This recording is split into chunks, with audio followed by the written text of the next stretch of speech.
are not alone on your journey. Listen in to the Unshakable Living Show, Supernaturally and Divinely Unshakable with Lysa Beltz. Twice a month for your well-deserved dose of positive energy and your personal reminder that you are perfectly imperfect, and that's okay. Find your true calling and influence the world around you for the better with your profound gifts. Walk away feeling truly unshakable. Remember, good afternoon, good evening, wherever you are in the world. I am so glad you're joining us either live tonight or listening to the replay. I am incredibly honored and blessed tonight to have my friend Donna Connor joining us, and we're going to talk about unshakable finances. Donna, let's take just a couple of minutes and just have you introduce yourself. Absolutely. But first, I want to say thank you for having me. I'm so excited to be here. I love what you're doing, and this is just going to be fun tonight. So thank you. It is going to be fun. I, like a lot of people, didn't get taught about finances growing up. Mom and dad assumed I was watching what they were doing. And of course, I saw them balancing the checkbook, but never once did they bring me over and say, this is how you do it. I think my mom was a single mom for 8 years and her finances were a mess. And, you can't teach what you don't know, and you don't want to admit that you are a hot mess. And so, like a lot of young adults right now, they go out on their own without having any knowledge. And so part of my history is I've had 2 bankruptcies before I was 40. The first one is because I didn't have the skill set. And part of that mistake was I also just absolutely turned over my finances. I got married and he wanted to do it. And I'm like, hallelujah. I don't know how to do it. I don't want to do it. Here but you it got go. us in trouble, right? It got us in trouble because, again, he didn't know. And he did the best he could. It took me a lot of years to admit that. He did the best he could with the skill set he had. Yep. And like you got a man who's not going to ask for directions in the car. He sure as heck isn't going to ask for help with money, right? And so I thankfully learned from my mess, and it's become my mission to help people. There's so many women who are just a divorce or death away from being in financial ruin because they don't understand their own finances. Yeah. And so that is why I've created Life on Purpose Academy. It's why I have free finance calls every single month to try and help women to take control and empower them, because education is what gives you your confidence. It's so, so true and so important. So tell us just a little bit about yourself, your organizations, your businesses. I know you have several, and just kind of. I am a serial entrepreneur. Yes, you are. I don't know how to sit still. I wouldn't know what to do. Anytime I'm sitting on the couch, even though I'm spending time with my family, unfortunately, many times I feel like I should be doing something else. And so I'm working on that. That's my mission this year, is to enjoy the moment, enjoy the downtime, because I am always in harvest mode and never taking that time to relax. But I really want to talk about life on purpose. I think that's the most pertinent thing here about finances. So I started about 18 years ago, helping people get out of debt. They knew my background was accounting, and I had a friend ask me for help with her and her husband, and it snowballed from there. So I've helped so many families and so many couples get out of really bad, icky situations. And it was something I was doing as a pay it forward. And if someone asked, I would help them, and I never charged. And it was one of those things. And I, trying to figure out what do I really want out of life? What do I want to give back? Right. I felt like I was doing it, but I'm like, I need to do this at a broader scale, because there are so many people and so many couples, they're like, why didn't I know this earlier? Well, we're not taught in school. I already talked about why sometimes our parents don't tell us.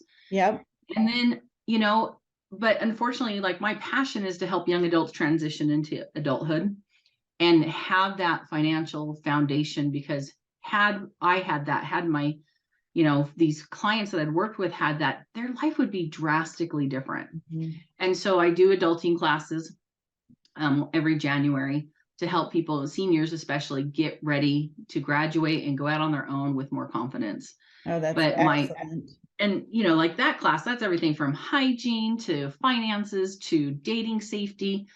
But I think the hardest part I hit is that finance. I really want people to understand, because, finances, are the foundation of your life. I mean, they can't not be.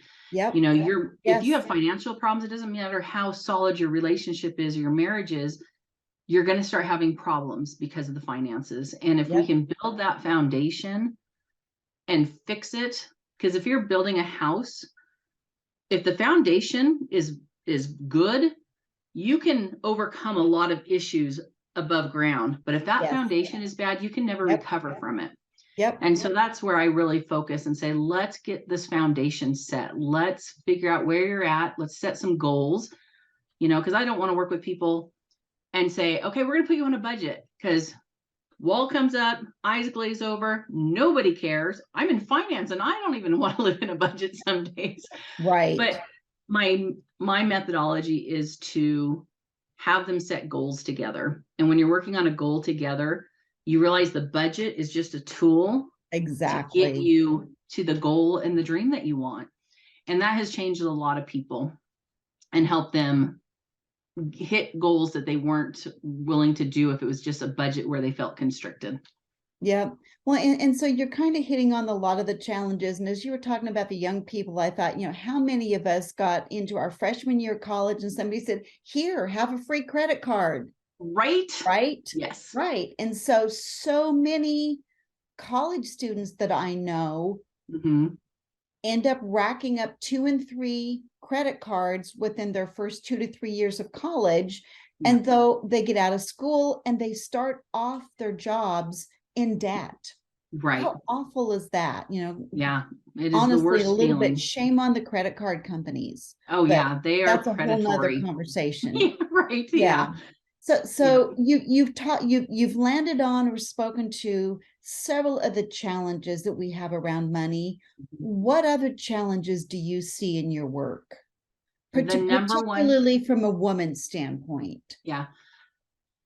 The number one issue I see, men or women, is their mindset about money. What were they taught? Yeah. By their parents, but not just what they taught them, you know, hey, come, let me teach you how to balance a checkbook. No. What were we taught by the way they thought, but by the way they acted, by how they emulated, how they thought about money? You know, if you have parents that they talk about, oh, those dirt bags, they have so much money, they don't even know what to do with. And, you know, you can't be nice to them, or, you know what I mean? You pick up what your parents drop. And your parents don't necessarily mean to drop this, but we can't not. I mean, if we lived with them for 18 years, you know, on average, we've had a lot of exposure to their thought process. One of the couples I worked with, I had to help them out of debt 3 times. And that 3rd time, I finally realized they know the skills. They have the skills. They know exactly what to do. But I started working on their mindset and realized neither one of them felt worthy of the money. Yeah. They were taught by their parents that if you were rich, you were bad. Yep. You aren't worthy of it. You know, I have money, but you can't have any of it because I need it. And so I focus more. I mean, I'll be honest, my 17-year-old can teach you how to do a budget, but I work more on the mindset. We go back. What were you taught? You know? Yes. What are your beliefs? What are your underlying beliefs? Yep. And then we go through and say, okay, and I have them make out this list. What were you taught? What was done? And then we say, okay, which one of these are working for you that you want to keep? And then I give them permission to let go of the stuff that isn't working for them. So good. And that's made a difference. I've had more success with clients because of that, working on that mindset part. Yep. That's awesome. That's awesome. And then women, of course, we give our power away a lot of times, you know, by default, by intention. And we don't want to know about it. It's easier to bury our head in the sand. It's easier to say, okay, he's got it. I trust him. Well, you can trust it. You can be married to the most incredible man who is, you know, walks on water, but you still have a responsibility, because honestly, it's not fair to put that weight on an individual. You know, my husband now, my second husband, he's wonderful. And he does a phenomenal job with our finances. I don't do the day-to-day. He balances the checkbook. He's going through and he's handling it, but we talk about things together. I know exactly where we are with our finances. I have no doubt. We've set goals together and we've set plans together And we say, hey, look, if we get a bonus, it's not an argument or a discussion every single time. We already have our percentages. This much goes into savings, this much goes into fund, this much goes into whatever we are working on or whatever. Yeah. And it solves a lot of issues, and it actually makes your marriage solid because they know that you're in it with them and you're not just relying on them. Yes.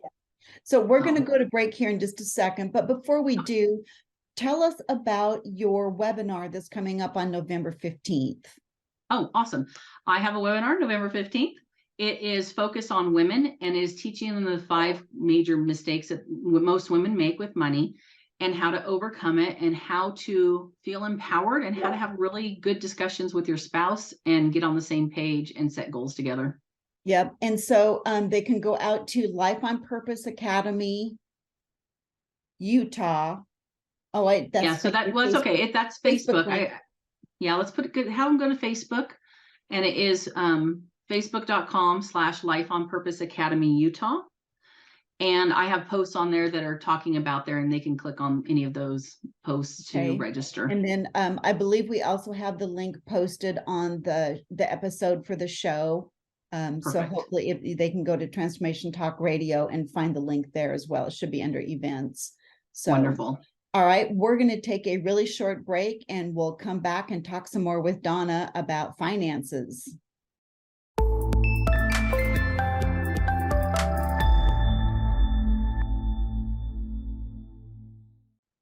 And we are back. Welcome back to the Unshakable Living Show with Coach Lysa and my guest today, Donna Connor.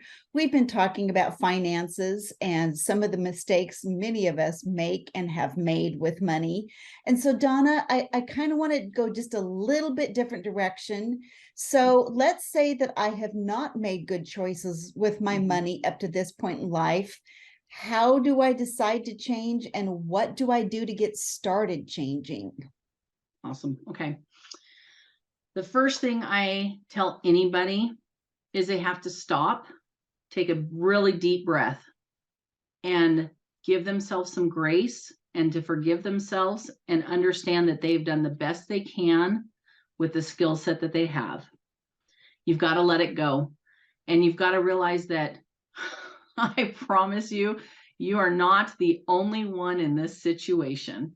Yeah. There's a reason there are so many people who talk about finances. We aren't taught. We are at the mercy of predatory credit card companies. We are at the mercy of government decisions that we can't affect, job decisions. And so we do the best we can. So that's the first thing. Forgive yourself, give yourself some grace, take a deep breath, and then let's start over. And then the next thing is, as I mentioned, it's so much more fun to work towards a goal than it is to deprive yourself and isolate. And so make a list, make that bucket list. We've called it, make that list of everything you want to do, have, and become. Right. Everything and then I want that list to be the biggest, most boldest, bodacious, list. I don't want you to say, well, I want to go do this. Well, I have this limiting belief. I don't care. Blue sky. Sky's the limit. Right? No boundaries. Exactly. There's nothing to stop you. There's no fear. There's no money. There's nothing. Make that list and make it until you do it. And that you're going to grow that list continually. I have my list, and every year I do things to it. Yep. And then stop and make a top 5 out of that. All those things, make your top 5 list, and then really think about it. And if you're married, work together. You each make your massive list. You each take your top 5. Then you each together out of your top 5, pick one goal. Oh, that's good. And that's what you're going to work together. Yep. And if, it doesn't matter, married, single, set a goal that you guys can both agree on, that excites you, that entices you.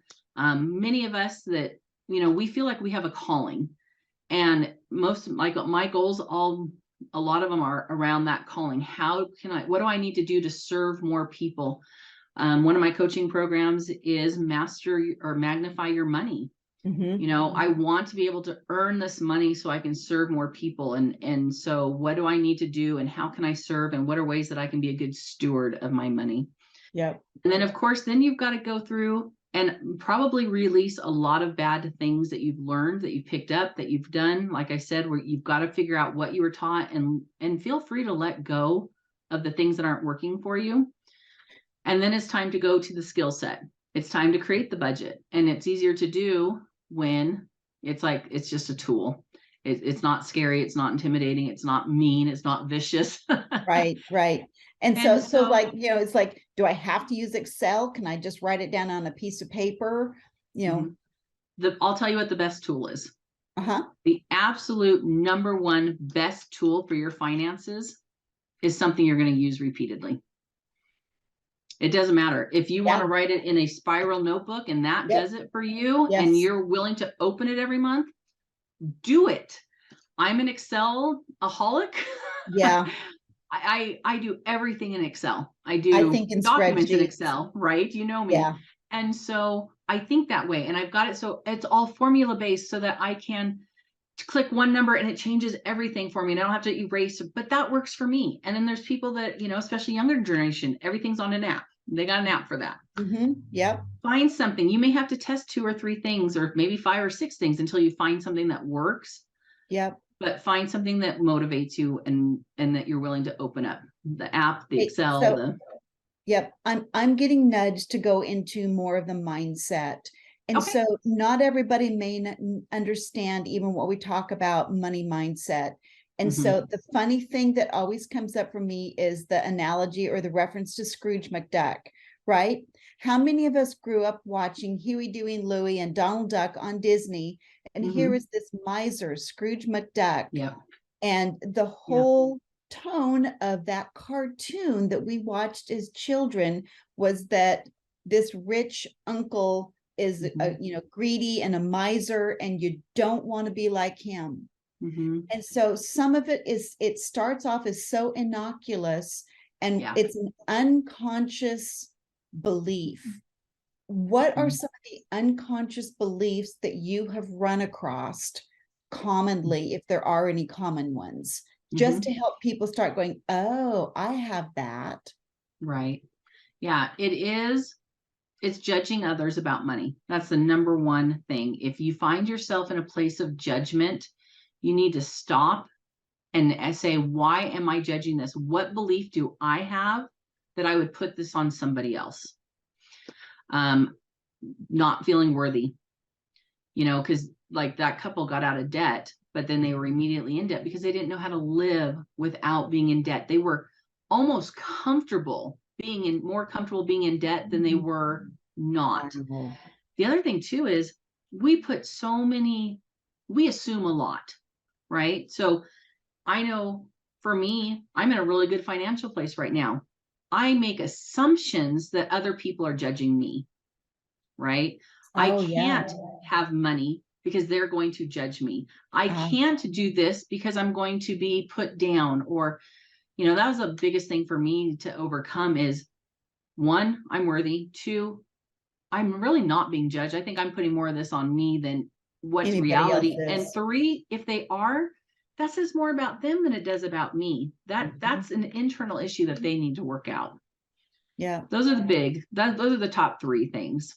And I know I would say for me in business, one of my big fears is going, okay, well, if I earn too much coaching, which is, still my side job, it's going to put me in a different tax bracket, and I'm going to end up losing more than I make.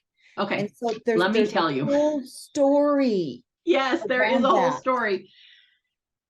Taxes, if anyone's listening, I want you to know taxes are awesome. I want you to change that mindset. Yes, ma'am. Taxes mean you are doing good. Yes. Taxes means you are being blessed and you're able to serve others. And if you structure your finances, you can lessen those things. You can also say, I don't like paying taxes. I don't like paying taxes, right? I'd like to keep that more. But I show gratitude that I earned that much money. Yes. And still be able to say taxes suck. You know what I mean? Yeah. But gratitude is the biggest thing in there with a lot of our decisions too. You hear it said, if you can't be grateful for what you have, how can you be grateful for what you could be receiving, right? It's finding gratitude even in the pain. It's finding gratitude in any situation. So. Yep. Yeah. And so that's, we've talked about kind of getting unstuck. So when we start talking about mindset, so many of us have mindset blockages or limiting beliefs around money, but that just leads right into a lot of other things.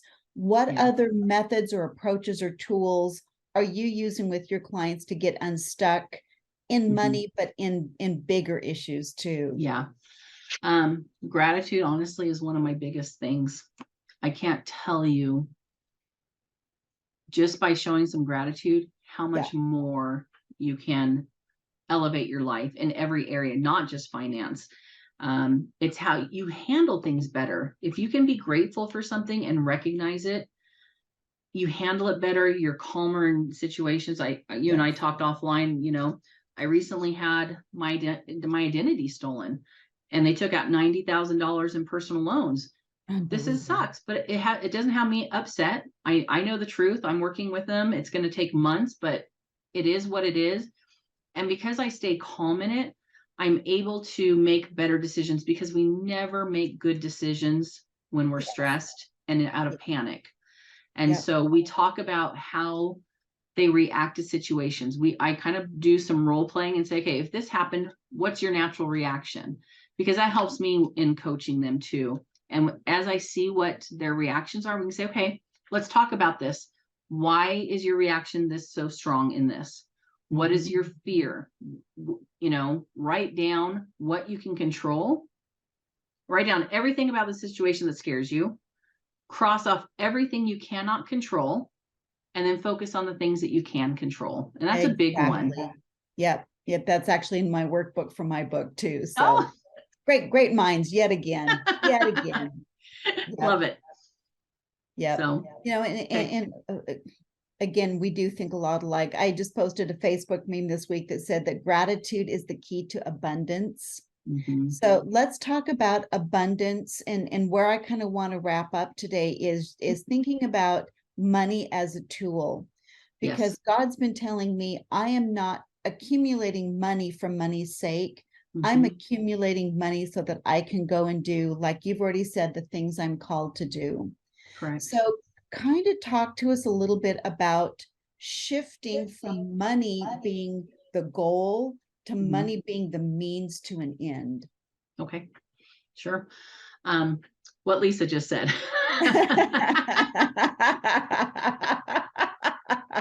You're so funny. Yeah, but it is when money is not evil, and you can't bring to you what you fear and what you hate.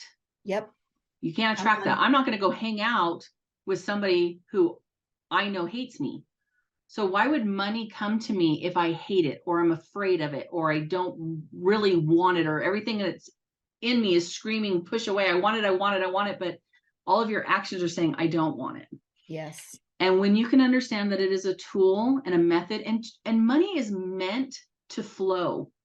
Money, if you put your hand out, it is meant to flow so that you can put it in and you can bless other people's lives. When you pay your bills, you're not just paying a bill. If you have like a housekeeper or whatever, you're paying them, and so that they can pay their bills, and they're paying people to pay their bills. It's this method that it is, everything is connected, everything is circular. There's so much money out there. You could have millions and not take from somebody else. I think that's the other thing. People think that if I have this money, that means I'm taking it from somebody else, and you're not. And that's a big differentiator as well. It is. So last two things. Okay. What advice would you give your younger self? And then tell us again about your webinar. Okay. Education brings confidence. Learn. Oh, I like that. Learn all you can. Don't bury it. Ask questions. I'm a financial advisor. I work with clients all the time, and it's just like, I want them to ask questions. I want to educate them.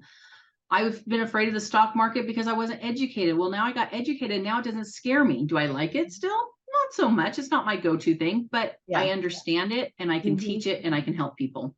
But it wasn't until I got that knowledge. And so, okay. Can you give us, where do I start? Is there a book I can buy? Is there a website I can go to? Literally, if I want to start learning, where can I begin? the quickest way is to come to my class next Tuesday night at 6 p.m. Mountain Time. Shameless Perfect. plug. And you can find that on my Facebook page. Come and learn there. I post all the time. We talk about mindset. We talk about, skill set. And that's facebook.com/Life on Purpose Academy, Utah, UTAH. And then you'll find that. You'll also find how to link to the register. You can also find me on my website that's under construction, so it's ugly, but lifeonpurposeacademy.com. Awesome. Thank you, Donna. This has been great. I've loved the exchange. I've loved the information we've given out.